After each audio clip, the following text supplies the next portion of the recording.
فرماتے ہیں جہاد میں شرطوں اور جنگ والوں کے ساتھ صلح کرنے اور زبانی بات چیت کر کے مع الناس لوگوں کے ساتھ شروط کا لکھوانا۔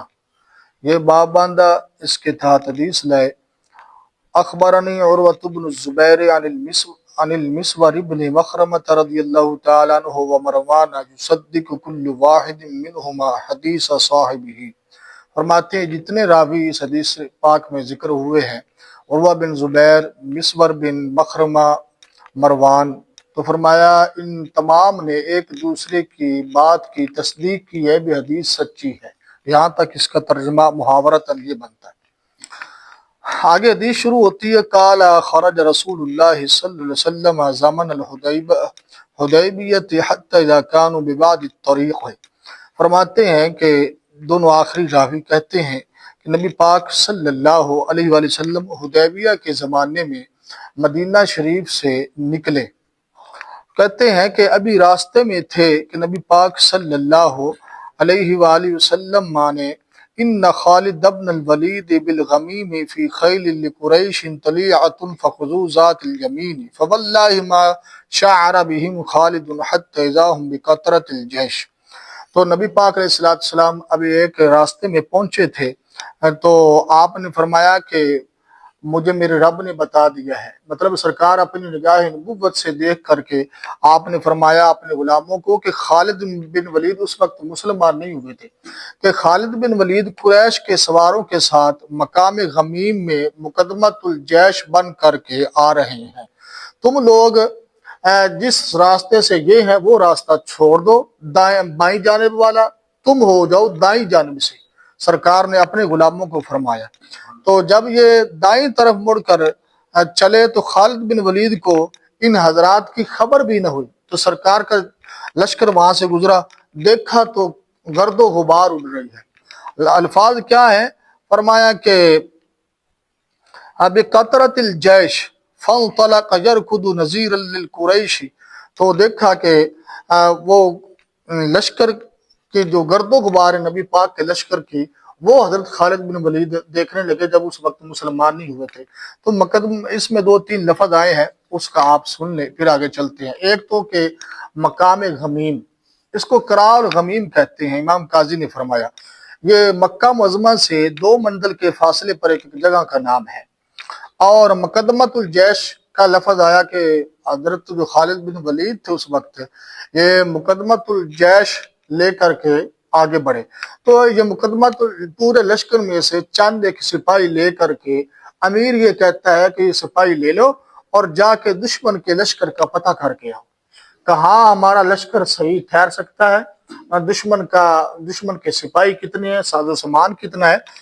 تو یہ ایک لشکر سے اسی لشکر میں سے کچھ حصہ آگے بھیج دیا جاتا ہے کہ دشمن کے بارے میں معلومات حاصل کرے، تو لشکر کے لیے مناسب جگہ تجویز کرے، تو اس لیے ان کو کہا گیا کہ آپ جا کے پہلے پتہ کر کے آئیں کہ مسلمانوں کا لشکر کتنا آ رہا ہے، کہاں پہنچا ہے۔ تو یہ خالد بن ولید وہاں پہلے پہنچے ہوئے تھے، تو سرکار نے فرمایا کہ میں دیکھ رہا ہوں کہ خالد بن ولید ایسی جگہ پہ پہنچ چکے ہیں، لہذا اس کو پتہ نہیں چلنے دینا، یہ اس سائڈ سے آ رہے ہیں تو آپ اس طرح ہو کر کے اس سے آگے نکل جائیں۔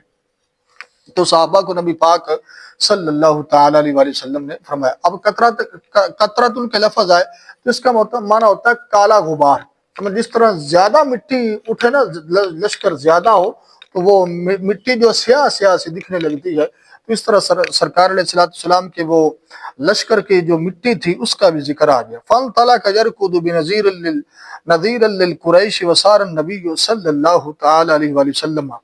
تو فرمایا کہ یہ جو سوار لے کر کے آیا ہے نا خالد بن ولید، اس کا مقصد یہ ہے کہ یہ کافروں کو جا کر کے دوڑ کے بتائے گا کہ مسلمان آ رہے ہیں اور اتنا ان کا لشکر ہے۔ تو نبی پاک صلی اللہ تعالی علیہ وسلم چلتے رہے، جب اس گھاٹی پر پہنچے جس سے ان پر اترتے تھے سرکار، مطلب مکہ میں داخل ہونا تھا، اس گھاٹی پر وادی پر پہنچے تو نبی پاک صلی اللہ تعالی علیہ وآلہ وسلم کی سواری مبارکہ بیٹھ گئی۔ تو لوگوں نے حل حل کہا کہ اٹھ سواری کو، تو نبی پاک صلی اللہ تعالی علیہ وآلہ وسلم کی سواری کا بھی اس قرآن حدیث شریف میں ذکر ہے۔ تو صحابہ کہنے لگے فقال الناس حل حل، اٹھ اٹھ، کیوں بیٹھ گئی ہے؟ فاحلات القصواء خلات القصواء، تو جو حضور نبی پاک صلی اللہ علیہ وسلم کی سواری تھی اس کے بارے میں لوگ کہنے لگے یہ قصوہ اونٹنی، اس کو قصوہ پڑھا گیا کہ یہ تھک گئی ہے، یہ تھک گئی ہے۔ اب قصوہ اونٹنی نبی پاک علیہ السلام کی اونٹنی جو ہے اس کے بارے میں آپ سنیں، تو یہ کہتے ہیں کہ اس کو قصوہ کاف کے فتح کے ساتھ زبر کے ساتھ پڑھا گیا ہے۔ حضور نبی کریم صلی اللہ علیہ وسلم کی سواری کی یہ اونٹنی وہی اونٹنی ہے جس پر نبی پاک صلی اللہ علیہ وسلم نے ہجرت والی رات آپ نے سواری فرمائی تھی۔ اور آپ نے یہ اونٹنی کہاں سے خریدی؟ حضرت سیدنا صدیق اکبر سے خریدی تھی۔ اس اونٹنی کی خصوصیات کیا ہے کہ اس کے جو کان تھے نا وہ کٹے ہوئے تھے، اور کسی شخص نے کاٹے نہیں تھے۔ جب یہ پیدا ہوئی تھی تو اس کے کان کٹے ہوئے تھے، سمجھ آ رہے؟ تو یہ اس قدرتی طور پہ تو کٹے ہوئے کان والی یہ اونٹنی تھی۔ تو اس کو بھی دیکھیں رب تبارک و تعالیٰ کی طرف سے حکم ہو جاتا تھا کہ یہاں سے تو نے چلنا ہے، یہاں تو نے بیٹھنا ہے۔ سواری کو حکم ہو جائے وہ اپنی مرضی سے بیٹھتی ہے، پھر اسی طرح ہی رب کے حکم سے چلتی ہے۔ جب یہ القاء، یہ سمجھانا رب کی طرف سے اٹھنے کو ہو سکتا ہے تو ایک اللہ کے دوست اور ولی کو کیوں نہیں ہو سکتا؟ اب دیکھیں نا، حضور نبی پاک جب ہجرت کر کے تشریف لے کے آئے، مدینہ شریف میں داخل ہوئے، کوئی کہے یا رسول اللہ ہمارے گھر آئے، صحابہ سارے قطارے باندھے کھڑے ہیں، دروازے کھلے ہیں، ہر کسی نے گھر سجائے ہوئے ہیں کہ حضور ہمارے گھر تشریف لے کے آئیں گے، ہمارے گھر تشریف لے کے آئیں گے۔ ہر کسی کی یہ جستجو ہے، آرزو ہے کہ سرکار ہمارے گھر درشن فرمائے۔ لیکن نبی پاک علیہ السلام نے فرمایا آج میں نے اپنی سواری کو نہیں کچھ کہنا، میرے اختیار میں نہیں ہے، یہ اللہ کے اختیار میں ہے۔ رب جہاں اس کو چاہے گا یہ سواری بیٹھے گی، جہاں چاہے گا یہ چلتی رہے گی۔ تو جا کے حضرت ایوب انصاری کے گھر بھی جا کے یہ اٹھنی خود بخود بیٹھ گئی، سمجھ رہے ہیں؟ حالانکہ وہ مدینے والوں میں سے ماڑے تھے، غریب تھے، تو وہاں جا کے نبی پاک صلی اللہ علیہ وآلہ وسلم کی اٹھنی جا کے بیٹھی ہے سیدنا ابو ایوب کے گھر۔ تو کہتے ہیں کہ جب وہ لوگوں نے کہا کہ یہ تھک گئی ہے، یہ تھک گئی ہے، یہ چل نہیں رہی، تو فقال النبی صلی اللہ علیہ وسلم ما خلات القصواء وما ذلك لها بخلق ولكن حبسها حابس الفیل، سرکار نے فرمایا یہ تھکی نہیں ہے، یہ اونٹنی تھکی نہیں ہے، مگر اس کو اس روکنے والے نے روک لیا ہے جس نے ہاتھیوں کو مکہ پر حملے کرنے سے روک دیا تھا۔ مکہ پر حملہ کرنے سے جس رب ذوالجلال نے ہاتھیوں کو روکا تھا، اس اونٹنی کو بھی اسی ذات نے روک لیا ہے، اس لیے یہ رک گئی ہے۔ تو پھر سرکار نے فرمایا ذات کی قسم جس کے قبضہ قدرت میں میری جان ہے، وہ لوگ کسی ایسی بات کا مجھ سے سوال کریں گے کا قریش مکہ کے بارے میں سرکار نے فرمایا، تو مجھ سے سوال کریں گے جس میں اللہ کی محترم چیزوں کی تعظیم ہوگی، تو انہیں میں اس کا جواب ضرور دوں گا۔ اور اس کے بعد سواری کو ڈانٹا، سرکار نے فرمایا اٹھتی کیوں نہیں ہے؟ اپنی قصبہ اونٹنی کو فرمایا تو وہ اونٹنی اٹھ کھڑی ہوئی۔ جب اٹھ گئی تو اب نبی پاک صلی اللہ علیہ وسلم رستے سے کترا کر چلے، وہ راستہ استعمال نہ کیا جس راستے پر خالد بن ولید تھے، یہاں تک کہ حدیبیہ کے آخری سرے پر ایک کم پانی والا جو گڑھا تھا، کنواں تھا، اس پر اترے۔ جب وہاں اترے نبی پاک صلی اللہ علیہ وآلہ وسلم علی ثمد قلیل الماء یتبرده الناس تبردا فلم یلبثه الناس حتی نضحوه وشکی الی رسول اللہ صلی اللہ علیہ وسلم۔ وہاں جب اترے تو وہاں جو وہ گڑھا تھا، وہ جو ایک ٹویا سا کنواں نما بنا ہوا تھا، تو اس میں سے تھوڑا بہت پانی تھا جو تھا، وہ صحابہ نے نکالا اور اس کو پی لیا، پانی ختم ہو گیا۔ تو شکیہ رسول اللہ صلی اللہ علیہ وسلم، تو صحابہ نے نبی پاک صلی اللہ علیہ وسلم کی خدمت میں پیاس کی شکایت کی، یا رسول اللہ پانی ختم ہو گیا ہے اور اب پانی نہیں رہا تو کیا کریں؟ تو نبی پاک صلی اللہ علیہ وآلہ وسلم نے اپنا سہمن من کنانتہ ثم امرہم ان یجعلوہ فیہ فواللہ ما زال یجیش لہم بالری۔ تو نبی پاک علیہ السلام وہ جوڑا سا تھا جو ہوتا ہے نا چمڑے کا ہوتا ہے جس میں تیر رکھے جاتے ہیں، اس میں سے اپنا ایک تیر نکالا، سرکار نے فرمایا یہ تیر لو، وہاں جا کے جو کنواں ہے اس میں اس طرح کر کے جا کے لگا دو۔ سرکار نے فرمایا جاؤ تیر لے کے جاؤ وہاں جا کے لگا دو۔ تو وہ تیر جا کے وہاں جب لگا دیا گیا تو کہتے ہیں اللہ کی قسم ہے وہ جو کنواں تھا جس میں جو خالی ہو چکا تھا اس میں اس طرح پانی ابلنے لگا جس طرح کہ چشمہ ابلتا ہے۔ یکدم اس سرکار کے تیر کی وجہ سے اس طرح کر کے اس میں سے پانی نکلنے لگا۔ اب یہ مبارک جو تیر تھا حضور اقدس صلی اللہ علیہ وسلم کے یہ جو اونٹوں کو ہانکنے والے تھے چلانے والے تھے ایک صحابی، ان کا نام ہے حضرت ناجیہ بنت جندب۔ یہ نبی پاک کی سواریوں کا خیال کرتے، اونٹ ہوتا گھوڑا ہوتا ان کو چارہ ڈالتے، ہاں جی ان کی صفائی وفائی کرتے اور ان کو چلاتے۔ یہ حضرت ناجیہ بن جندب جو ہے تو یہ نبی پاک علیہ السلام کی سواریوں کے ساتھ ساتھ رہتے تھے۔ سرکار نے وہ تیر ان کو دیا تھا حضرت ناجیہ بنت جندب کو کہ جاؤ وہ تیر لے کر کے جاؤ وہاں جا کے گاڑا۔ تو جب انہوں نے گاڑا تو یہ حضور کا معجزہ ہوا، تو وہاں سے پھر یہ چشمہ نکلا پانی کا۔ تو کہتے ہیں کہ سارے لوگوں نے فرمایا کہ صدروا عنہ، تو کہتے ہیں سب لوگوں نے وہاں سے پانی پیا رج کر کے، سو لوگ سیراب ہو گئے۔ تو کہتے ہیں کہ واللہ اللہ کی قسم یہ حضرات اسی حال پر تھے کہ پانی پی رہے تھے تو ایک بندہ ہے اذا جاء بدیل بن ورقاء الخزائی، جو جس کا نام ہے بدیل بن ورقاء الخزائی، ورقاء اس کے باپ کا نام ہے، فی نفر من قومہ من خزاعہ، کہتے ہیں کہ وہ بنی خزاعہ کے کچھ افراد کے ساتھ حاضر ہوا۔ یہ جو خزاعہ ہے نا یہ قبیلے کا نام ہے۔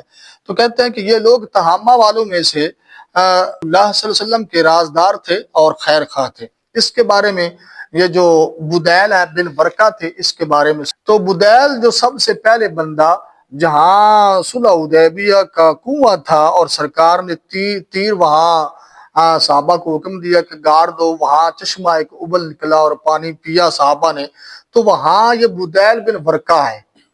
یہ بنی خزاعہ کے سردار تھے اور دہا عرب میں سے تھے، سردار تھے۔ اس وقت یہ اسلام نہیں لائے تھے، مشرف با اسلام نہیں ہوئے تھے، مگر نبی پاک صلی اللہ علیہ وسلم کے ساتھ یہ سچی محبت کرتے تھے۔ کافر تھے لیکن سرکار سے ہمدردی اور محبت تھی ان کو۔ فتح مکہ کے موقع پر مر الزہران میں حاضر ہو کر، یہ ایک وادی کا نام ہے، انہوں نے نبی پاک صلی اللہ علیہ وسلم کا کلمہ پڑھ لیا۔ اس کے بعد جتنی بھی جنگیں آئی، حنین، طائف، تبوک، سبھی غزوات میں جنگوں میں یہ شریک ہوئے۔ بدیل بن ورقہ اور حضور نبی پاک صلی اللہ علیہ وآلہ وسلم کی حیات مبارکہ میں ہی یہ بدیل بن ورقہ جو تھے یہ تشریف فرما ہو گئے، رخت سفر انہیں باندھا اور ان کی وفات ہوگی، وصال ہو گیا۔ تو سب سے پہلے یہ بندے وہاں آ کے سرکار کو ملے، تو انہوں نے بتایا کہ نبی پاک علیہ السلام کو کہ یہ جو کعب بن لوئی، عامر بن لوئی کو حدیبیہ کے گہرے کنویں کے پاس موجود چھوڑ آیا ہوں۔ مطلب یہ جو کنواں تھا ایک نشانی تھی، نبی پاک صلی اللہ علیہ وآلہ وسلم کو فرمایا کہ عرض کیا کہ میں وہاں چھوڑ آیا، ان کے ساتھ بچوں والی اونٹنیاں ہیں، وہ آپ سے لڑنے اور آپ کو بیت اللہ سے روکنے کا ارادہ رکھتے ہیں۔ یہ سن کر نبی پاک صلی اللہ علیہ وآلہ وسلم نے فرمایا ہم کسی سے لڑنے کے لیے نہیں آئے۔ یہ بدیل بن ورقہ کو نبی پاک صلی اللہ علیہ وآلہ وسلم نے فرمایا۔ اب اس میں لفظ کیا ہے؟ عیبہ، یہ کہ وہ تھیلا جس میں کپڑا رکھا جاتا ہے، جس میں کپڑا رکھا جاتا ہے، یا مراد یہ ہے کہ رازداری، ہمدردی۔ تو ایک نصح لفظ آیا، یہ مصدر ہے، اس کے معنی ہے بھی سچے اور ہمدرد کے آئے ہیں۔ اور تہامہ اس کے لغوی معنی ہے نچلی زمین کے، اس سے مراد مکہ معظمہ اور اس کی ارد گرد جتنی بھی آبادیاں ہیں، نجد سے مغرب کی طرف جو نشیبی حصہ ہے اسے تہامہ کہتے ہیں۔ اس کی حد جو ہے مدینہ طیبہ کی جانب عرب سے شروع ہو کر یمن تک چلی جاتی ہے۔ کعب بن لوئی اور عامر بن لوئی جو کہ بدیل بن ورقہ نے حضور نبی کریم علیہ السلام کی بارگاہ میں عرض کی کہ یا رسول اللہ وہ وہاں گہرے کنویں کے پاس آئے ہوئے ہیں، ان کا یہ تعارف تھوڑا سا سن لیں۔ لوئی اور کعب بن لوئی اور عامر بن لوئی چونکہ مکہ معظمہ اور اس کے آس پاس جتنے بھی قبائل تھے تو یہ ان دونوں کی شاخیں تھیں، مطلب یہ جو دو تھے نا یہ کعب بن لوئی اور عامر بن لوئی یہ ان کے سردار تھے، اس لیے ان کا نام لیا انہوں نے بدیل بن برکہ نے۔ مراد یہ تھی کہ مکہ کے آس پاس والے آبادیوں کے باشندے سب سارے اکٹھے ہو کر کے وہاں آ گئے ہیں اور آپ سے جنگ کریں گے۔ تو اعداد میاں حدیبیہ کے لفظ آئے، اعداد عدد کی جمع ہے، وہ پانی جو کبھی ختم نہ ہو۔ سبحان اللہ، سرکار نے جو تیر وہاں گڑوایا کہ وہاں جا کے گاڑ دو، اس سے اتنا پانی نکلا کہ وہ تمام صحابہ کو کافی ہو گیا، 1500 صحابہ کرام تھے، تو سرکار نے وہ تیر وہاں لگوایا اور وہ جناب چشمے کی مانند وہ چھوٹا سا کنواں تھا وہ چلنے لگا۔ الاؤز کے لفظ آئے، عائد کی جمع ہے، وہ اونٹنی جو اپنے بچے کے ساتھ ہو۔ المطافل کے لفظ آئے، یہ متفلن کی جمع ہے، متفلن کی جمع ہے بچے والی اونٹنیاں، مطلب اس سے مراد یہ تھی کہ پورے ساز و سامان کے ساتھ وہ یہاں آئے ہیں۔ تو متفلن یہ کہتے ہیں بچے والی اونٹنی، بچے والی عورت، خواہ انسان ہو چاہے جانور ہو، ان تمام کے لیے یہ المطافل کے لفظ آئے ہیں۔ آگے آئے فرمایا کہ ناہیکتہم، ناہیکا دبلا کر دیا، لاغر کر دیا، کمزور کر دیا، تو کس بل نکال دیا۔ تو جمع آرام پا گیا، یہ اس کے معنی یہ ہے، ذکر میں نے کر دیا۔ وَهُمْ مُقَاتِلُوكَ وَصَادُّوكَ عَنِ الْبَيْتِ فَقَالَ رسول اللہ صلی اللہ علیہ وسلم إِنَّا لَمْ نَجِئْ لِقَاتِلِ أَحَدٍ وَلَكِنَّا جِئْنَا مُعْتَمِرِينَ وَإِنَّ قُرَيْشًا قَدْ نَاهِكَتْهُمُ الْحَرْبُ وَأَضَرَّتْ بِهِمْ فَإِنْ شَاءُوا مَادَّتْهُمْ مُدَّةً وَيَخِلُّ بَيْنِي وَبَيْنَ النَّاسِ فَإِنْ أَظْهَرْ فَإِنْ شَاءُوا أَنْ يَدْخُلُوا فِيمَا دَخَلَ فِيهِ النَّاسُ فَعَلُوا وَإِلَّا فَقَدْ جَمُّوا وَإِنْهُمْ أَبَوْا فَوَالَّذِي نَفْسِي بِيَدِهِ۔ اب آگے اس کا سنیں، یہ وہ آپ سے لڑنے کو آئیں گے، بدیل بن برکہ عرض کرنے لگے، تو آپ کو بیت اللہ سے روکنے کا ارادہ رکھتے۔ یہ سن کر نبی پاک صلی اللہ علیہ وسلم نے فرمایا ہم کسی سے لڑنے نہیں ہیں۔ حضرت توجہ فرمائے نا ذرا ادھر جو میں عرض کر رہا ہوں، آپ ادھر کیا دیکھ رہے ہیں؟ تو فرمایا ہم کسی سے لڑنے کے لیے نہیں آئے بلکہ ہم عمرہ کرنے ہیں۔ قریش کو لڑائی نے کمزور کر دیا ہے اور انہیں نقصان پہنچایا ہے، اور اگر وہ چاہیں تو میں ان میں سے ایک مدت تک جو ہے ان کے لیے صلح کر لوں اور وہ میرے عام عرب کے درمیان سے ہٹ جائیں۔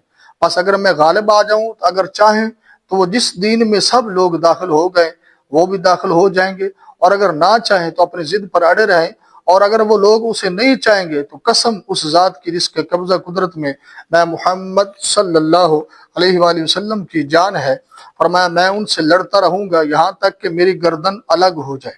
یہ نبی پاک صلی اللہ علیہ وآلہ وسلم نے ان کے لیے ارشاد فرمایا اس وقت تک میں محمد لڑتا رہوں گا یہاں تک کہ میری یا دین اللہ کا غالب آ جائے یا پھر میری گردن کٹ جائے۔ یہ سرکار نبی پاک صلی اللہ علیہ وآلہ وسلم نے ان کو فرمایا تھا۔ مطلب یہ میں جامع شہادت نوش کر جاؤں یا یہ لوگ جو ہیں راہ راست پہ آ جائیں، اللہ کی ذات پر ایمان لیں۔ فقال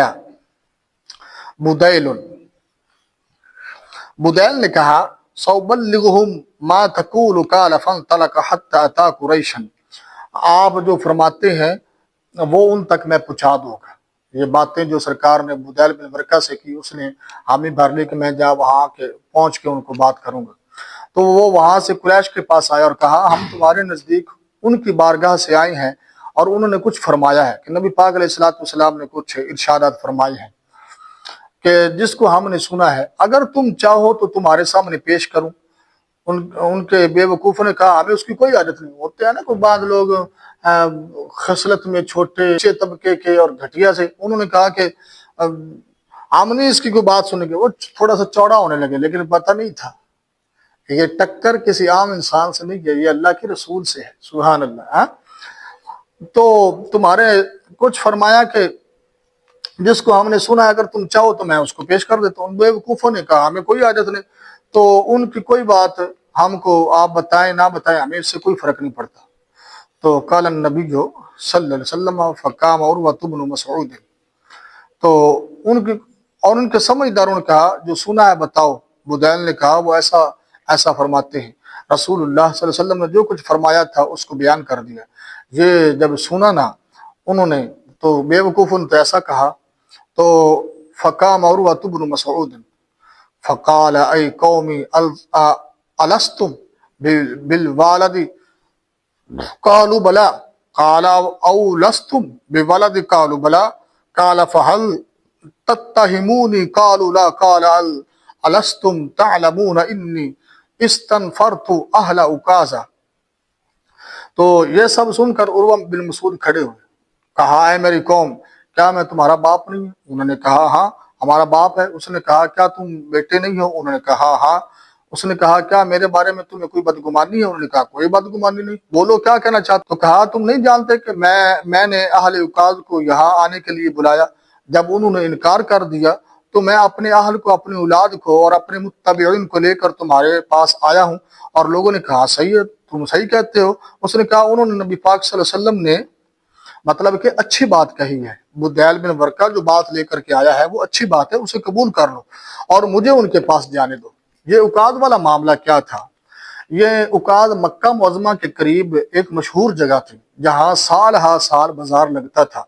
اور عروہ بن مسعود بن معتب ثقفی یہ اس وقت کفر کی حالت پر تھے، بعد میں مشربہ اسلام ہوئے اور اپنے قوم میں جا کر انہیں اسلام کی دعوت دی، جس پر ان کی قوم نے ان کو شہید کر دیا۔ عروہ بن مسعود نے یہ کہا کہ چھوڑ کے بھاگ جائیں گے یہ آپ کے اصحاب جو ہیں، تو دیکھیں سیدنا ابو بکر صدیق رضی اللہ تعالی عنہ نے کیا ارشاد فرمایا، اور میں فقال له ابو بکر امسس بذر اللات نحن نفر عنه وندعه۔ حضرت سیدنا ابو بکر صدیق رضی اللہ تعالی عنہ نے فرمایا کہ لات کی شرمگاہ چوس، کیا ہم انہیں چھوڑ کر بھاگ جائیں گے؟ اس نے پوچھا یہ کون ہے جو اتنے تگڑی بات کر رہے ہیں؟ تو لوگوں نے بتایا کہ یہ سیدنا ابو بکر صدیق رضی اللہ تعالی عنہ ہیں۔ تو جب اس نے یہ دیکھا کہ یہ تو ابو بکر صدیق ہیں، تو اس نے کہا والذی نفسی بیدہ لولا ید کانت لک عندی لم اجزک بها لا اجبتک۔ کہنے لگا اس ذات کی قسم جس کے قبضہ قدرت میں میری جان ہے، اگر تمہارا احسان مجھ پر نہ ہوتا تو میں ضرور تجھے اس کا بدلہ دیتا اور تو اس کا بدلہ چکاتا، اور میں تجھے اس کا جواب بھی ضرور دیتا۔ وہ نبی پاک صلی اللہ علیہ وسلم سے بات کر رہا تھا، تو بات کرتے ہوئے آپ کی ریش مبارک کی طرف بار بار آپ کی ریش مبارک کو پکڑ لیتا۔ پہلے اس کی یہ وضاحت سن لیں کہ حضرت ابو بکر صدیق کا عروہ پر احسان کیا تھا، اور جناب سیدنا صدیق اکبر رضی اللہ تعالیٰ عنہ یہ جملہ جو فرمایا کہ تو اپنی لات کی جا کے شرمگاہ چوس۔ آج کے جو مولوی ہوتے ہیں اور آج کے جو گورنمنٹ کے پٹھو مولوی اور یہ آج کل کے لوگ جو کہتے ہیں اسلام پیار سے پھیلا، ناموس رسالت اور ختم نبوت کے بارے میں طرح طرح کے لوگ باتیں کرتے ہیں، تو بتائیں سیدنا صدیق اکبر کا جملہ ان کے لیے کتنا بڑا سبق ہے جو سیدنا صدیق اکبر رضی اللہ تعالیٰ عنہ نے وہاں پر آپ سرکار نے بولا تھا۔ آپ نے فرمایا تھا کہ بذر اللات، یہ اپنے لات کی شرمگاہ چوس۔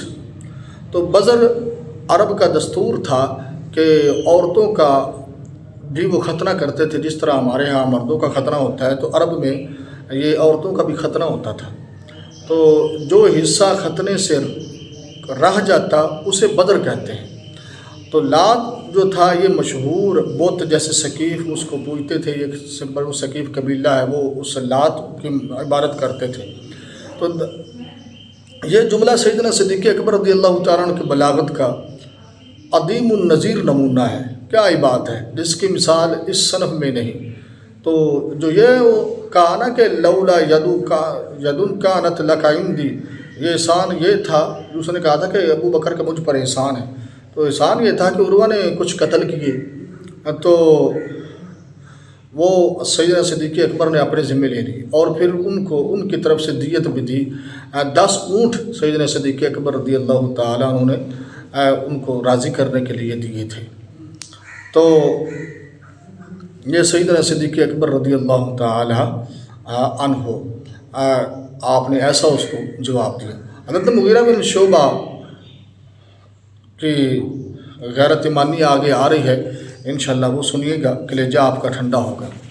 اب جب یہ نبی پاک صلی اللہ علیہ وسلم سے بات کرتا تو ہاتھ یوں کر کے لگا لیتا، تو نبی پاک صلی اللہ تعالیٰ علیہ وآلہ وسلم کے پاس حضرت سیدنا مغیرہ بن شعبہ رضی اللہ تعالیٰ عنہ یہ تشریف فرما تھے، تو نبی پاک کے سر کے قمر شریف کے پیچھے کھڑے تھے، تو ان کے ساتھ تلوار تھی۔ جب عروہ اپنا ہاتھ نبی پاک صلی اللہ علیہ وسلم کی ریش مبارک کی طرف بڑھاتا تو یہ تلوار نیام کی نال اس کے ہاتھ پر مارتے، ایسے کر کے اس جو بات چیت کرنے کے لیے آئے تھے عروہ ان کے ہاتھ پر مارتے، اور رسول اللہ صلی اللہ علیہ وسلم کی ریش مبارک سے اپنا ہاتھ فرماتے، دور رکھ، گندا ہاتھ میرے مصطفیٰ کی طرف نہیں بڑھنا چاہیے۔ ارے جو صحابہ نبی پاک صلی اللہ علیہ وسلم پر اٹھنے والا، شفقت مانگنے والا اور مدد مانگنے والا ہاتھ نہیں جانے دیتے تھے، اور وہ نبی پاک صلی اللہ علیہ وسلم پر کوئی عورت کوڑا کرکٹ پھینکے اور آج کوئی نبی کی نموز پر بات کرے، ان مسلمانوں کو بھی سوچنا چاہیے، وہاں تو سرکار کی جانب کوئی انگلی نہیں کرنے دیتے تھے صحابہ، آنکھ میلی آنکھ سے نہیں دیکھنے دیتے تھے اے صحابہ نبی پاک صلی اللہ علیہ وآلہ وسلم کی طرف۔ سنیے گا، مزہ آئے گا۔ عروہ نے اپنا سر اوپر اٹھایا، پوچھا اور یہ کون ہے جو مجھے کہہ رہا ہے کہ چل اپنا ہاتھ پیچھے کر؟ تو لوگوں نے بتایا کہ یہ مغیرہ بن شعبہ ہے۔ اس نے کہا ہے غدار۔ حضرت مغیرہ بن شعبہ رضی اللہ تعالیٰ عنہ کو کہنے لگا ہے غدار۔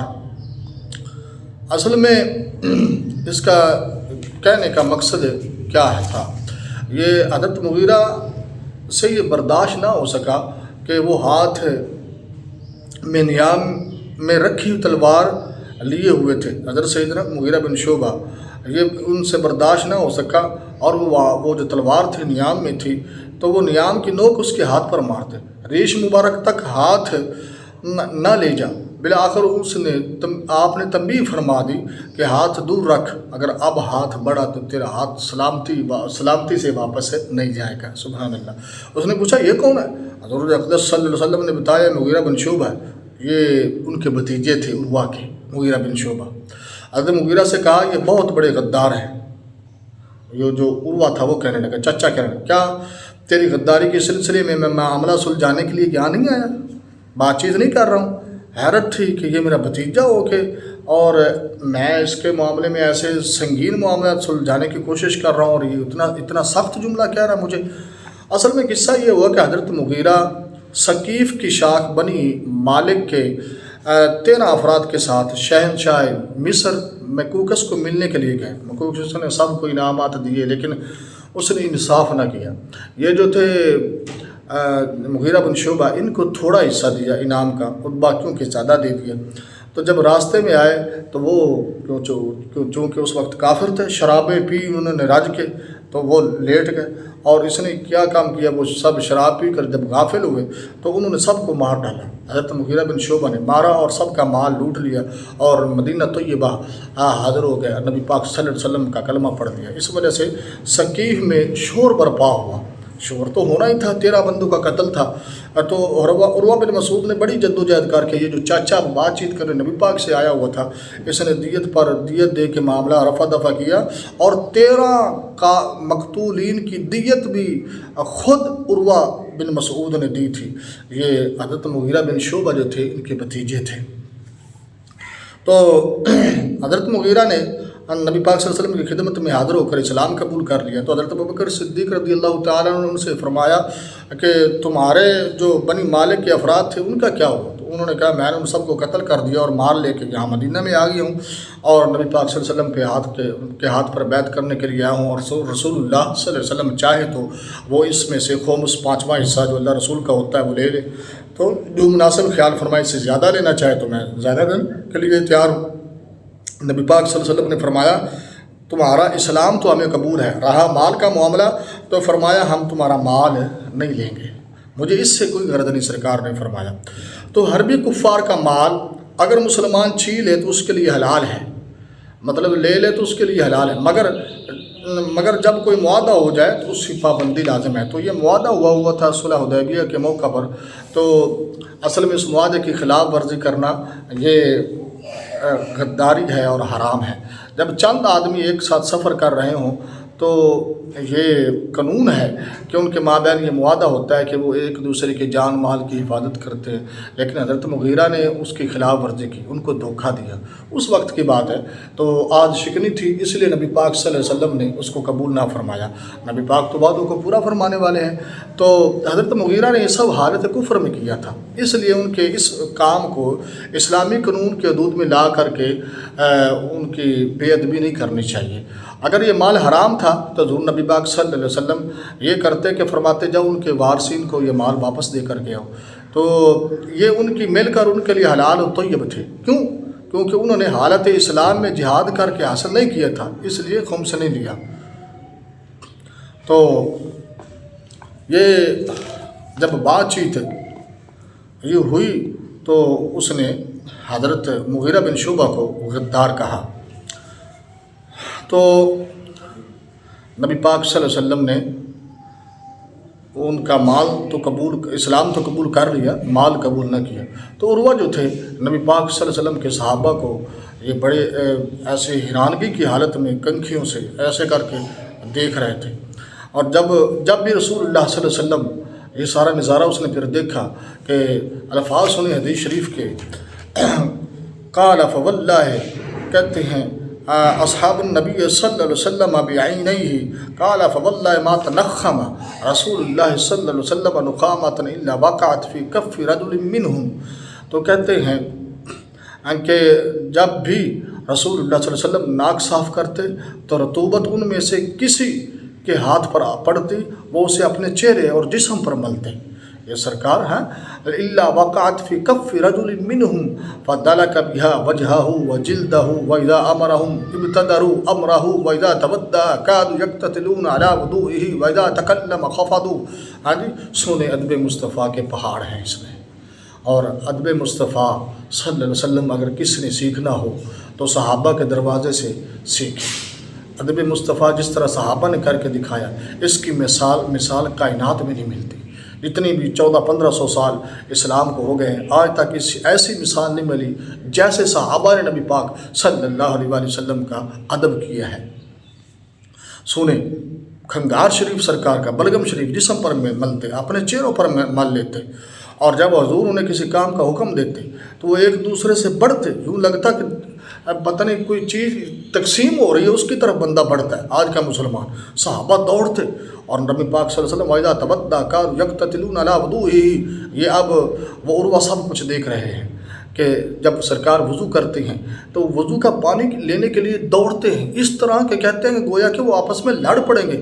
جب کچھ فرماتے نبی پاک صلی اللہ علیہ وسلم ارشاد فرماتے تو اپنی آوازیں پست کر دیتے، نیچی آوازیں کرتے۔ ان کی عظمت کی شان کی وجہ سے انہیں نظر بھر کر نہیں دیکھتے تھے سرکار علیہ السلام کو، کیونکہ جس کا ادب، جو ہستی بڑی ہو، والد ہو، اسی طرح باپ ہو، مرشد ہو، تو ان کو آنکھ اٹھا کے نہیں دیکھتے، یہ ادب کے خلاف ہے۔ تو صحابہ نے یہ ہمیں ادب سکھایا ہے۔ اس کے بعد عروہ اپنے ساتھیوں کے پاس لوٹا اور کہا ہے، قوم، میں بڑے بڑے بادشاہوں کے پاس گیا ہوں، ہاں جی، بہت بڑے بڑے بادشاہوں کے پاس۔ کہنے لگا، کیسرا و کسرا و نجاشی واللہ ان رأیت ملکا قط يعظمه اصحابه ما يعظم اصحاب محمد محمدا واللہ ان تنخم نخامۃ الا وقعت فی کف رجل منهم۔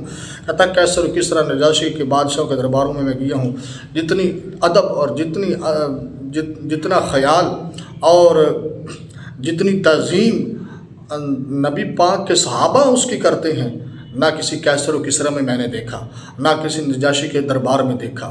عربیوں میں یہ تو ہے ہی نہیں، کہیں بھی اس کی مثال نہیں ملتی جتنی تعظیم محمد کی ان کے اصحاب کرتے ہیں۔ ان کو سارا پھر جا کے سنایا، ناک صاف کرتے ہیں تو اپنے چہرے اور جسم پر ملتے ہیں، وضو کرتے ہیں تو پانی نیچے نہیں گرنے دیتے، اور جب بات کرتے ہیں تو ان کی آوازیں پست ہو جاتی ہیں، اور ان کی آنکھیں جب سرکار بولتے ہیں تو اٹھتی نہیں ہیں۔ یہ سارا ماجرا جا کے ان کو اپنے وہ جو تھے کافر قریش کے، تو ان کو سب کا جا کے وہاں سب کچھ بتایا، اور جب سارا کچھ نبی پاک صلی اللہ علیہ وسلم صحابہ جیسے ادب کرتے تھے اور حکم کی بجا آوری کے لیے ایک دوسرے سے سبقت لے جانے کی کوشش کرتے تھے، تو یہ سارے اس نے جا کے باتیں ان کو بتائی، اور انہوں نے ایک سلجھی بات رکھی کہ اسے قبول کر لو۔ اس کے بعد بنی کنانہ کے ایک شخص نے انہوں نے کہا کہ بھئی میں یہ جو دیکھ کے آیا ہوں، تم اگر بھلا چاہتے ہو تو تم ان کو قبول کر لو، ان کی بات مان لو۔ تو اس کے بعد بنی کنانہ کا ایک شخص نے کہا مجھے ان کے پاس جانے دو۔ اب پہلے عروہ حضرت بدیل آئے، اس کے بعد عروہ آئے، اب تیسرا شخص نبی پاک صلی اللہ علیہ وآلہ وسلم کی بارگاہ میں حاضر ہونے کی ان سے فرمائش کر رہا ہے کہ مجھے اس کے پاس جانے دو، میں بھی جا کے دیکھوں تو صحیح کہ ماجرا کیا ہے۔ اچھا، تو دو لوگوں نے کہا چلو تم بھی چلے جاؤ۔ جب وہ نبی پاک صلی اللہ علیہ وسلم کے صاحب کے سامنے آتا ہوا دکھائی دیا تو سرکار علیہ السلام نے فرمایا کہ یہ جو قربانی کے جانور ہیں نہیں، اس کی تعظیم کرتے ہیں، تم قربانی کے جانوروں کو ان کے آگے کر دو۔ تو تلبیہ پڑھنا شروع کر دو، سارے صحابہ نے وہ جناب قربانی کے جانور آگے کیے، گھنٹیاں ان کی گانیاں سی باندھی ہوئی ہیں، کلابے اس کو کہتے ہیں، وہ ڈالے ہوئے ہیں، اور سبحان اللہ تلبیہ کی بلند آوازیں تلبیہ کہ اللہم لبیک لبیک لا شریک لک لبیک احرام میں ہیں، اور قربانی کے جو اونٹ ہیں ان کو سامنے کیا ہوا ہے جی۔ تو یہ سارا کیونکہ وہ قربانی کے اونٹوں کی بڑی تعظیم کرتا تھا تو ہار پہنائے ہوئے تھے قربانی کے اونٹوں کو، ہاں جی۔ تو یہ جو قربانی شریف ہوتی ہے تو اپنے جانور کو ہار ڈالنا گلے میں، یہ بھی صحابہ کی اور مصطفیٰ جان رحمت عالم صلی اللہ علیہ وسلم کی سنت ہے۔ تو ان کو زیب و زینت دینا، اس قربانی کے جانور کا خیال کرنا۔ تو یہ شخص جو تھا یہ بنی کنانہ سے وہ نبی پاک صلی اللہ علیہ وآلہ وسلم کی خدمت میں حاضر ہوا۔ یہ کون شخص تھا؟ اس کا نام تھا حلیس بن علقمہ حارثی تھا۔ یہ احابیش کا سردار تھا۔ جنگ احد کے موقع پر احابیش کی قیادت اس کے ہاتھ میں تھی۔ اس نے مسلمانوں کو قریب آ کر جب قربانی کے اونٹوں کو دیکھا کہ ان کی گردنوں میں جناب گانیاں ہیں اور تلبیہ کی آوازیں بلند ہو رہی ہیں، تو وہ بلند آواز سے چیخا رب کعبہ کی قسم ہے قریش ہلاک ہو گئے، یہ لوگ عمرہ کے لیے آئے ہیں۔ حضور نبی پاک صلی اللہ علیہ وسلم نے فرمایا ہاں اے بنی کنانہ کے بھائی جاؤ قریش کو بتاؤ کہ ہم لڑنے کے لیے نہیں آئے، ہم تو عمرے کے لیے آئے۔ یہ واپس جاتا ہے، قریش پر خفا ہوتا ہے، ان سے لڑ پڑتا ہے، اے قریش ہم نے اس پر تم سے معاہدہ نہیں کیا تھا کہ بیت اللہ کی تعظیم کے لیے آئے، جو بھی آئے اسے روکا جائے؟ تو قریش نے کہا تم جاؤ، ہم تو وہی کریں گے جو ہمیں پسند ہے۔ آکڑ گئے اس کے آگے۔ تو یہ واپس مڑا اور اس نے واپس جا کے سارا ان کو بتایا۔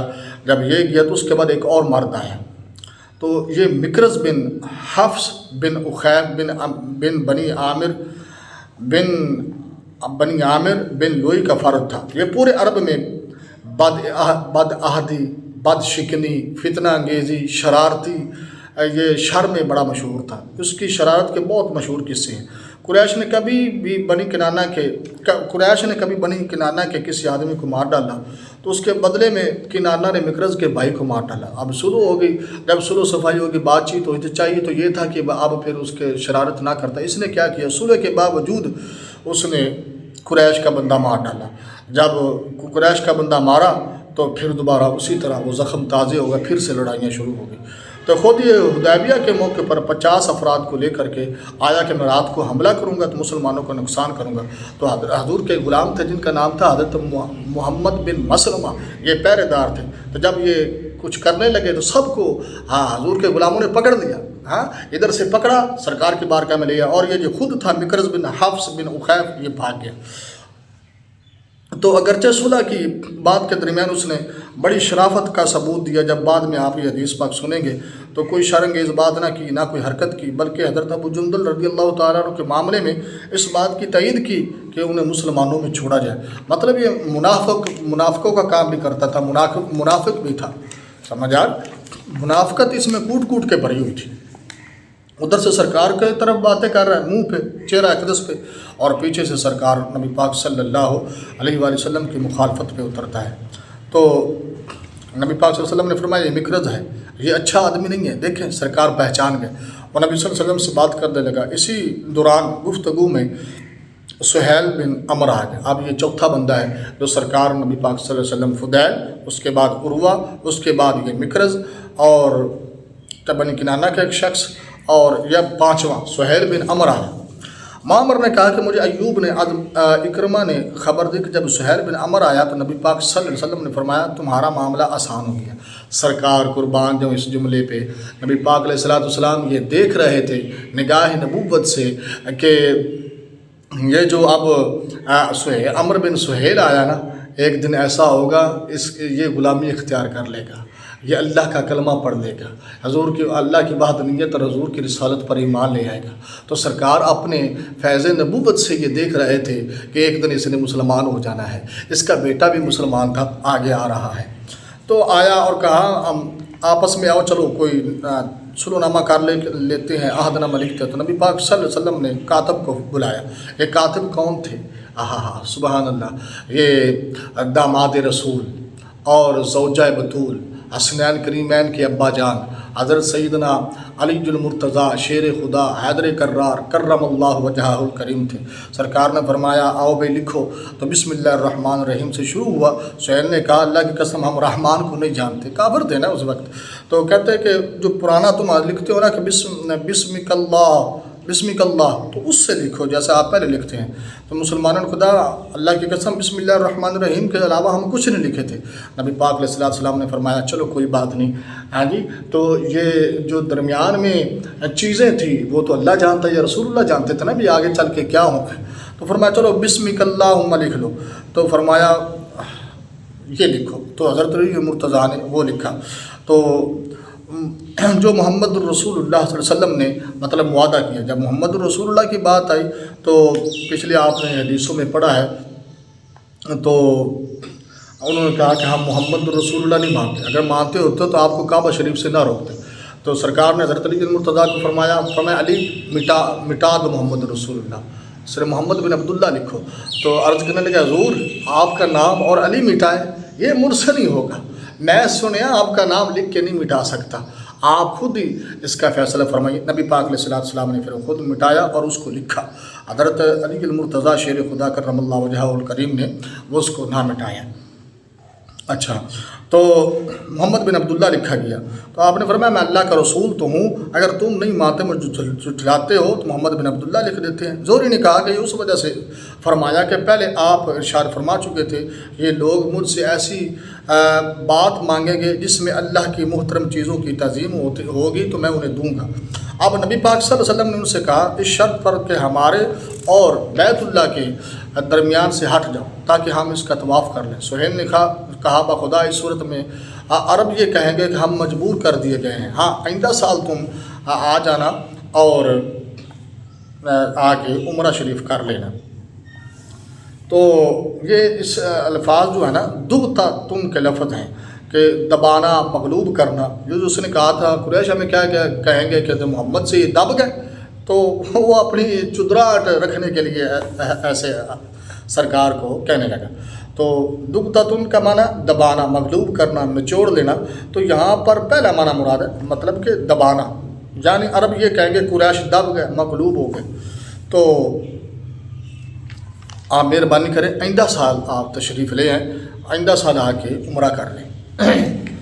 تو یہی لکھا گیا. اب سہیل نے کہا کہ اس شرط پر کہ ہم میں سے کوئی بھی آپ کے پاس اگر جائے اگرچہ آپ کے دین پر مسلمان بھی کلمہ بھی پڑھ لے اور ہماری طرف اس کو آپ لٹا دیں گے، اپنے پاس نہیں رکھیں گے. اگر آپ کا کلمہ پڑھ کے یہاں سے گئے تو آپ اس کو لٹائیں گے. اس پر مسلمانوں نے کہا واہ بڑی گل ہے، سبحان اللہ، وہ مشرکین کی طرف سے ہم کیسے لٹائیں؟ حالانکہ مسلمان کو آیا، ہم مسلمان ہو کر کے جو آئے تو ہم اس کو کبھی نہیں لٹائیں گے. یہ باتیں ہو رہی تھی. تو یہ جو سہیل بن عمر تھا اس کا صاحبزادہ حضرت ابو جندل بن سہیل بن عمر اپنی بیڑیوں میں گھسیٹتے ہوئے آئے اور مکہ کے نچلے حصے سے نکلے تھے.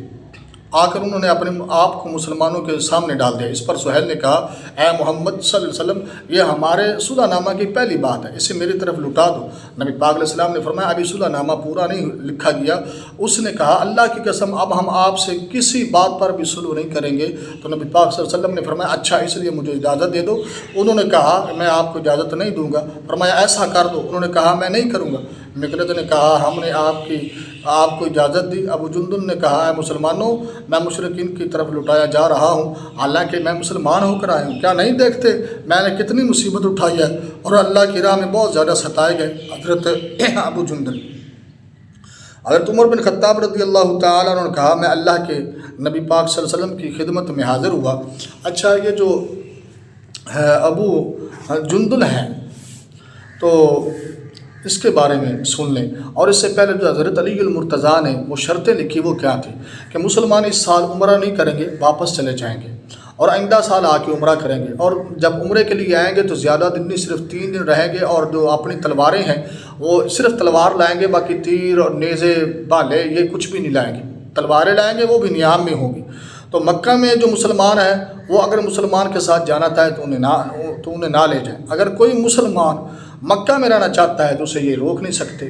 یہ شرطیں کتنی کٹھن شرطیں، لیکن سرکار اپنی نگاہ نبوت سے دیکھ رہے تھے، میں آپ کو اینڈ پہ جا کے بتاؤں گا۔ مکہ کے باشندوں میں خواہ کافر ہو خواہ مسلمان اگر مدینہ چلا جائے تو اسے واپس کر دیں گے، لیکن اگر مدینہ کا کوئی بندہ مکہ آ جائے تو واپس نہیں کریں گے۔ عرب کے جو قبائل ہیں وہ آزاد رہیں گے کہ وہ فریقین میں سے جس کے ساتھ چاہے معاہدہ کر لیں، ہمارے ساتھ یا آپ کے ساتھ، آپ کسی کو مجبور نہیں کر سکتے۔ تو 7ویں شرط یہ لکھی گئی کہ 10 سال تک یہ معاہدہ رہے گا، 10 سال تک نہ آپ ہم سے جنگ کریں گے نہ ہم آپ سے جنگ کریں گے۔ تو صلح کی شرائط سراسر یک طرفہ تھی، ان کے حق میں تھی۔ اس سے ظاہر ہوتا ہے کہ مسلمانوں دب کر مغلوبانہ سلوک کی تھی، مگر ایسا نہیں تھا۔ حضور اقدس یہ جو میں نے کہا تھا آپ کو بتاؤں گا کہ صلح پھر یہ ساری اوکھی شرطیں، مشکل کٹھن شرطیں، صحابہ کے سینوں پر گرا گزرنے والی اور تعجب خیز شرطیں، تو یہ ایسا کیوں ہوا؟ سنیں، حضور اقدس صلی اللہ علیہ وسلم کا مقصود صلح یہ تھا کہ کچھ مدت کے لیے لڑائی جھگڑے بند کر دیے جائیں، جس کے فوائد صاف ظاہر تھے کہ جب آپس کا تناؤ ختم ہو جائے گا، لڑائیاں ختم ہو جائیں گی، لوگ ملے جلیں گے اور سلام دعا ہوگی، تو لوگ اسلام سے آشنا ہوں گے، خوبیاں اچھائیاں جانیں گے۔ جب اسلام کی خوبیاں اور اچھائیاں جانیں گے، اسلام کتنا غیرت مند، حمیت مند اور بلند اور اعلیٰ اور عرفہ اور اخلاق کے لحاظ سے، مشرتی لحاظ سے، ہر اعتبار سے اعلیٰ ہے، مذہب ہے، تو نتیجہ یہ نکلے گا کہ لوگ اسلام کی اشاعت بڑھیں گے اور تیز سے تیز ہوتی چلی جائیں گی۔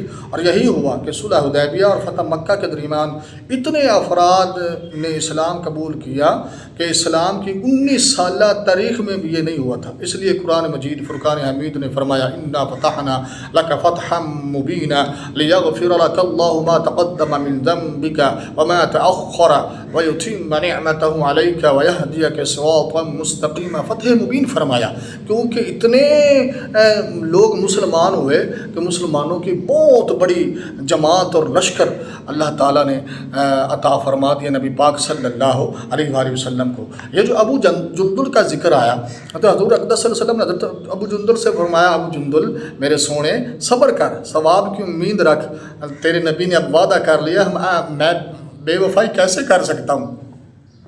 اللہ تعالیٰ انشاءاللہ تعالیٰ تیرے لیے کوئی اچھا اور سونا پیارا راستہ نکالے گا اور تجھے چھٹکارا اور خلاصی مل جائے گی۔ سمجھ آ رہی نا جی بات کی؟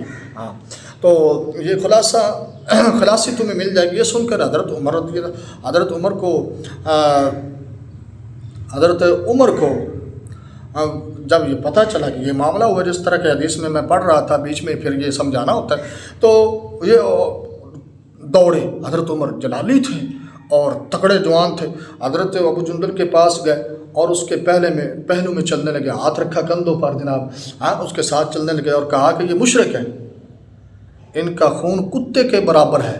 اب دیکھیں جو کہتے اسلام پیار سے پھیلا، اسلام پیار سے پھیلا، اور ارے صحابہ کی زندگی پڑھی نہیں، نبی پاک کی سیرت تم لوگ جانتے نہیں، ان کے تلوے چاٹتے ہو انگریزوں کے اور ان کے کتے نہلاتے ہو، اور تمہیں کیسے خبر ہو کہ نبی کے صحابہ کتنے غیرت مند تھے کافروں کے لحاظ سے؟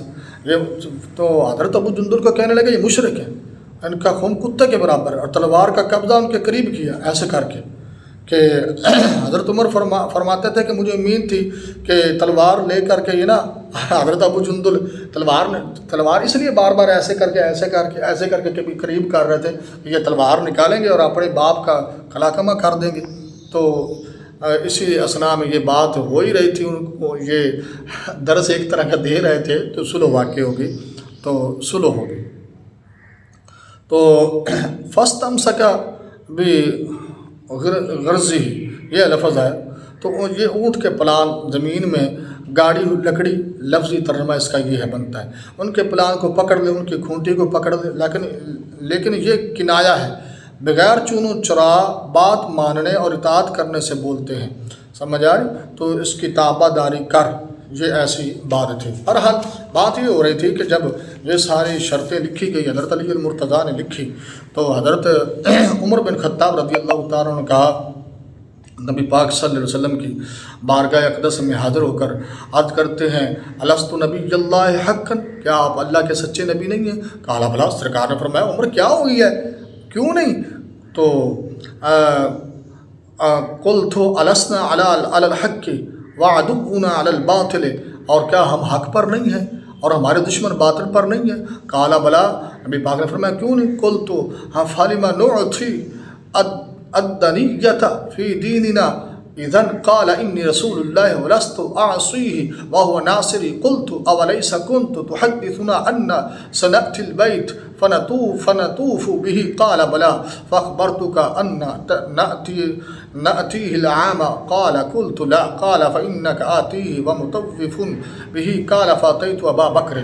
تو یہ سارے سوال و جواب نبی پاک صلی اللہ علیہ وسلم سے جب حضرت عمر نے کیے، تو سرکار نے فرمایا ہم حق پر ہیں، ہمارے دشمن باطل پر ہیں، میں اللہ کا سچا رسول ہوں، اللہ سچا ہے، قرآن سچا ہے، اسلام سچا ہے۔ تو عرض کرنے لگے کہ پھر ہم دین کے معاملے میں کیوں ڈریں؟ فرمایا میں اللہ کا رسول ہوں اور اس کی نافرمانی نہیں کروں گا اور میرا مددگار ہے۔ میں نے عرض کیا کیا آپ نے ہمیں یہ نہیں ارشاد فرمایا تھا کہ ہم بیت اللہ جائیں گے، اس کا طواف کریں گے؟ تو فرمایا کیوں نہیں، لیکن میں نے تم کو یہ بتایا، یہ کہا تھا، یہ بات کہ اسی سال ہم کریں گے؟ عرض کی نہیں۔ تو فرمایا تم بیت اللہ جاؤ گے، اس کا طواف کرو گے انشاءاللہ تعالی، تو لیکن ابھی تھوڑی دیر کے لیے ٹھہر جاؤ۔ حضرت عمر بن خطاب کہتے ہیں کہ جناب میرا اندر ٹھنڈا نہ ہوا، میں دوڑا جناب سیدنا صدیق اکبر رضی اللہ تعالیٰ عنہ کے خیمے میں گیا، آپ کو یہ ساری باتیں کی، کیا اللہ سچا نہیں ہے، اس کا رسول سچا نہیں ہے، ہمارا دین اسلام سچا نہیں ہے، کیا ہم عمرے کے لیے نہیں آئے، یہ ساری باتیں کی۔ صدقے جاؤں حضرت ابو بکر کی حضرت ابو بکر کے نبی پاک کے ساتھ رفاقت پر قربان جاؤں، صحبت پر قربان جاؤں، آپ کی عشق پر قربان جاؤں، آپ کی جو سیرت نبی پاک کی اپنائی اس پر قربان جاؤں۔ ہاں جی، تو سنیں سیم وہی الفاظ جو سرکار نے فرمائے تھے، میں سچا ہوں، اللہ کا رسول ہوں اور اللہ سچا ہے، دین سچا ہے اور وہ باطل پر ہے، ہم حق پر ہے، سیم الفاظ حضرت سیدنا صدیق اکبر رضی اللہ تعالی عنہ نے فرمائے۔ تو وہ بھی الفاظ وہی فرمایا کہ سرکار نے یہ تو نہیں فرمایا تھا کہ ہم اسی سال ہی بیت اللہ جائیں گے، تو ہم انشاءاللہ ضرور جائیں گے۔ تو صبر تحمل سے دامن تھامو، کہتے میں نے کہا نہیں، فرمایا تو تم بیت اللہ ضرور جاؤ گے، اس کا طواف کرو گے؟ حضرت عمر نے کہا کہ میں نے اس کے کفارہ میں بہت سے نیک عمل کیے، کہ یہ جو میں یار بات کی جذبات میں تو کیوں کی، جب محبت صدیق اکبر دیکھی تو اپنے کیے پر شرمندگی ہوئی کہ مجھے نبی پاک کی بارگاہ میں نہیں جانا چاہیے تھا، چلو چلا گیا تو پھر ابو بکر کے پاس آ کے پھر دوبارہ پوچھنے کی کیا ضرورت تھی؟ تو کہتے ہیں یہ مجھے بہت دیر شرمندگی رہی۔ جب صلح نامہ لکھنے سے فارغ ہو گئے تو نبی پاک صلی اللہ علیہ وسلم نے اپنے اصحاب سے فرمایا اٹھو، قربانیاں کر دو، احرام کھول دو اور اپنے سروں کو منڈاؤ۔ تو راوی کہتے ہیں کہ بخدا ان میں سے ایک بندہ بھی کھڑا نہیں ہوا صحابہ، کیونکہ ان کے دل میں یہ تھی کہ ہم جناب مکہ شریف بیت اللہ شریف جائیں گے، عمرے کے نظارے کریں گے اور جناب طواف کریں گے، یہ سارے معاملات۔ تو جب نبی پاک صلی اللہ علیہ وسلم نے یہ سارا کچھ ارشاد فرمایا کہ اٹھو کہ قربانی کرو، اپنے سر کو منڈاؤ، تو فواللہ ما قام منہم رجل، کوئی بندہ نہ کھڑا، حتی قال اذا ثلاث مرات، 3 مرتبہ سرکار نے فرمایا، فلما لم یکم منہم احد دخل علی ام سلمہ، تو آپ کے اپنے زوجہ محترمہ کے پاس تشریف لے گئے، جب کوئی بندہ نہ اٹھا تو یہ سارا معاملہ سنا۔ حضرت ام سلمہ نے عرض کیا یا نبی اللہ، کیا آپ یہ پسند کرتے ہیں کہ باہر تشریف لے جائیے اور کسی سے کچھ نہ فرمائیے، اپنے اونٹ کو نہر کر دیجیے، اپنا حلق مبارک فرمائیے، خود پہلے کیجیے۔ حضور نبی پاک صلی اللہ علیہ وسلم باہر تشریف لائے، آپ نے اپنا اونٹ قربان کیا، احرام کھولا، ٹینڈ مبارک فرمائی، سیر منڈوایا۔ جب لوگوں نے دیکھا تو سارے اٹھ گئے، کھڑے ہوئے، انہوں نے سلام اپنا سیر منڈایا اور جناب اپنی قربانیاں کی۔ تو اب اتنی بھیڑ لگ گئی کہ ایسا معلوم ہوتا تھا ایک دوسرے کو، کہیں شور سے محبت سے اتنا کام کیا کہ مارنا ڈالے ایک دوسرے کو ہیں۔ پھر آپ کے پاس کچھ مسلمان عورتیں آئیں تو اللہ تعالیٰ نے یہ آیت کریمہ نازل فرمائی، یا ایھا الذین آمنوا اذا نکحتم المؤمنات اذا جاءکم المؤمنات مہاجرات فامتحنوہن، یہ بھی عصم الکوافر تک یہ آیا مبارکہ اتری۔ تو حضرت عمر نے اسی دن اپنی 2 عورتوں کو طلاق دے دی جن سے آپ نے زمانہ شرک میں نکاح فرمایا تھا، ان کو آپ حضرت عمر رضی اللہ تعالیٰ عنہ نے طلاق دے دی۔ ایک سے معاویہ بن سفیان نے نکاح کر لیا، اس وقت وہ مسلمان نہیں ہوئے تھے، اور دوسری سے صفوان بن امیہ نے شادی کر لی۔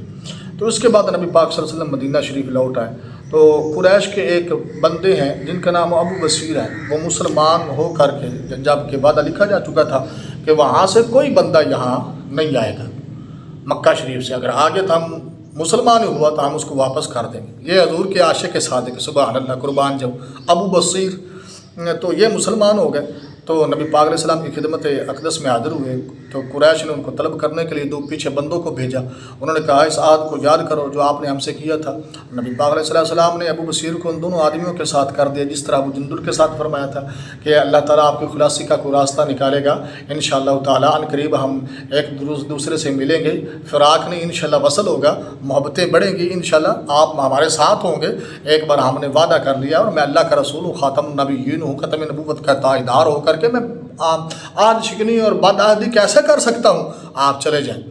تو جناب حضور نے ابو بصیر کو ان دونوں آدمیوں کے ساتھ کر دیا، فرمایا جاؤ لے جاؤ اس کو۔ وہ دونوں نے لے کر مدینہ سے جب باہر ہوئے تو ذوالحلیفہ کے مقام پر جہاں سے ہم جناب احرام باندھتے ہیں تو پہنچے تو کھجوریں کھانے لگے۔ ابو بصیر نے ان میں سے ایک سے کہا کہ اے فلاں واللہ، اللہ کی قسم تیری تلوار کتنی اچھی ہے، میں دیکھ رہا ہوں بہت اچھی تلوار ہے، اور میان سے اس کو کھینچ لیا۔ اس نے کہا میں نے وہ تو جیسے پنجابی میں کہتے ہیں ٹیڑھ اٹھا کہ میں نے اس کا بار بار تجربہ کیا، یہ بندوں کو بڑا کاٹتی ہے، جناب میدان میں بڑا کام دیتی ہے۔ تو اس نے بھی تلوار کی اور تعریفیں شروع کر دی۔ تو آپ نے وہ تلوار آپ نے فرمایا دکھاؤ مجھے، تو اس نے تلوار آپ کو دکھا دی۔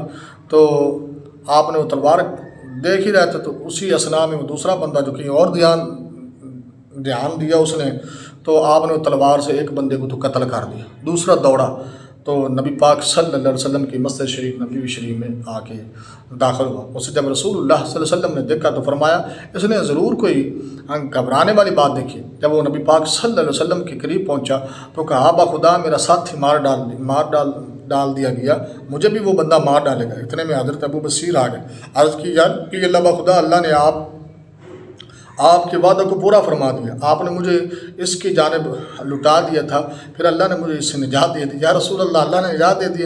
نبی علیہ السلام نے فرمایا اس کی ماں کے لیے خرابی ہو، یہ تھوڑے سے یوں سمجھنے ڈانٹنے والے جملے تھے، اگر اس کو کوئی مل جائے تو لڑائی کا بھڑکانے والا ہے۔ جب انہوں نے یہ سنا کہ تو سمجھ گیا کہ حضور نبی پاک صلی اللہ علیہ وسلم مشرکین کی طرف مجھے لٹا دیں گے، مجھے وہاں جانا پڑے گا، تو یہ چل دیے وہاں سے۔ تو سمندر کے ساحل پر کنارے پر آ کر مقیم ہو گئے۔ راوی نے کہا کہ مشرکین سے بھاگ کر ابو جندل بھی آ گئے اور ابو بصیر کے ساتھ مل گئے۔ وہ ابو جندل جس کا باپ سہیل بن عمر سے شرطیں لکھنے کے لیے آیا تھا، وہ ابو جندل جس کو سرکار نے واپس، انہوں نے سنا کہ ابو بصیر نے بندے کو قتل کیا اور ساحل سمندر میں آ کے رہتا ہے، تو وہ بھی آ کے ان کے ساتھ مل گئے، ابو بصیر کے ساتھ اکٹھے ہو گئے۔ شام کی طرف جانے والے قریش کا کوئی بھی لشکر ہوتا اس کو نہ چھوڑتے، مسلمان دھڑا دھڑ ان کے ساتھ آ کے ملنے لگے۔ جو بھی قافلہ گزرتا کافروں کا اس کو مار ڈالتے، مال لوٹ لیتے۔ اب قریش بڑے تانگ آ گئے کہ یہ معاملہ ہے، تو نبی پاک صلی اللہ علیہ وسلم کی خدمت اقدس میں انہوں نے بندہ بھیجا اور رشتے کا واسطہ دیا کہ اب جو بھی ان کے پاس آئے تو اسے امن ہے، آپ رکھ لیں، اس سے بہتر ہے کہ ہمیں مار ڈالتے ہیں، ہمارا مال چھین لیتے ہیں اور ہمارے قابو میں نہیں آ رہے، تو وہ صلح خود بخود دیکھیں، نگاہ نبوت اس وقت یہ دیکھ رہی تھی جو اب ہو رہا ہے، انہوں نے خود بخود وہ صلح ختم کر دی، صلح کہہ رہا ہوں ختم کر دی۔ وہ جب صلح کی شک تھی کہ کوئی مکے سے کا مسلمان مدینے آئے گا تو آپ اسے واپس کر دیں گے، ہم واپس نہیں کریں گے مدینے سے کوئی آئے، تو انہوں نے خود بخود وہ نبی پاک صلی اللہ علیہ وسلم کو کہلاوا بھیج کر وہ اس پر امن مانگ لیا۔ اس پر اللہ تبارک و تعالیٰ نے آیت کریمہ نازل فرمائی، فرمایا وہی ہے کہ جس نے ان کے ہاتھوں کو تم سے اور تمہارے ہاتھوں کو ان سے روکا، سمجھ آ رہی؟ تو یہ آیا مبارکہ اتری اور حمیت الجاہلیہ تک یہ آیا مبارکہ اتری، تو ان کا تعصب یہ تھا کہ انہوں نے اس کا اقرار نہیں کیا کہ وہ اللہ کے نبی ہیں، تو بسم اللہ الرحمن الرحیم کا اقرار نہیں کیا اور بیت اللہ کے درمیان حائل ہو گئے تھے، اس لیے اب جو آگے ہے وقال عقیل عن الزہری قال عروۃ فاخبرتنی عائشہ ان رسول اللہ صلی اللہ علیہ وسلم کان یمتحنہن وبلغنا انہ لما انزل اللہ ان یردوا الی المشرکین۔ یہ حدیث شریف کا جو کچھ حصہ ہے اس کو میں آپ کو بعد میں سناتا ہوں، کل بھی میں نے شاید سنایا ہے۔ سب سے پہلے ابو بصیر کا جو قصہ ہے وہ مزیدار ہے، اس حدیث کے تحت ہے، وہ سن لیں۔ جو ابو بصیر ہے نا، یہ سیف البحر آیا کہ سمندر کے کنارے، تو یعنی اس کا سمندر کے کنارے کی طرف وہ انہوں نے بصیرہ ڈال دیا جہاں سے قریشوں کے وہ قافلے تجارتی گزرتے تھے۔ ابو بصیر جو تھے سمندر کے کنارے چلے گئے، اس جگہ کا نام آئس تھا۔ کہتے ہیں کہ یہ جگہ شام آنے جانے کا راستہ تھی، قریش کے قافلے شام اسی راستے سے آتے جاتے تھے۔ حضرت ابو جندل بھی اور 70 مسلمان سواروں کے ساتھ وہیں آ گئے۔ حضرت ابو جندل مکے سے 70 بندے اور ساتھ لے لیے۔ مکہ معظمہ میں جو جن پر ظلم ہو رہا تھا، ستم ہو رہا تھا، وہ مسلمان بھی یہاں آ کر دھڑا دھڑا آ کے جمع ہونے لگے، حتیٰ کہ 300 تعداد پہنچ گئی جو ایس نامی جگہ پر سمندر کے کنارے جمع ہو گئے حضور کے غلام، اور قریش کے قافلوں پر یہ دعویٰ بولنے لگے۔ تو قریش اس سے عاجز آ گئے، تو نبی پاک صلی اللہ علیہ وسلم کی خدمت میں عرض کی کہ آپ اب یہ معاملہ دیکھ لیں، ان کو وہاں بلا لیں، جو آئے ہم اس کو واپس نہیں لیں گے۔ تو نبی پاک صلی اللہ علیہ وسلم نے حضرت ابو بصیر کو لکھا کہ تم وہاں کے تمام مسلمانوں کو لے کر کے مدینہ طیبہ آ جاؤ۔ جب یہ پیغام سرکار کا خط ابو بصیر کو ملا تو اس وقت وہ حالت نزا میں تھے، آخری وقت تھا۔ خاتنامہ پڑھ کر سنایا گیا تو وہیں ان کی روح کفی انصری سے پرواز کر گئی۔ حضرت ابو جندل نے ان کو وہیں دفن کر دیا اور ان کے قریب مزار بنایا، ان کے مزار کے قریب ایک مسجد بنا دی۔ آج بھی وہ مزار بھی ہے اور وہاں مسجد بھی ہے جہاں یہ حضرت ابو بصیر وہاں تشریف فرما تھے۔ تو وَهُوَ الَّذِي كَفَّ أَيْدِيَكُمْ، تو یہ والے پھر آیات مبارکہ نازل ہوئی۔ تو حضرت عبداللہ بن مغفل مدنی سے روایت ہے کہ ہم حدیبیہ کے زمانہ میں اس درخت کے نیچے تھے جس کا قرآن میں تذکرہ ہے۔ 30 ہتھیار بند جون ہم پر حملہ آور ہوئے تو نبی پاک علیہ السلام نے ان پر دعا کی کہ جس سے وہ اندھے ہو گئے، ہم نے بڑھ کر ان کو پکڑ لیا۔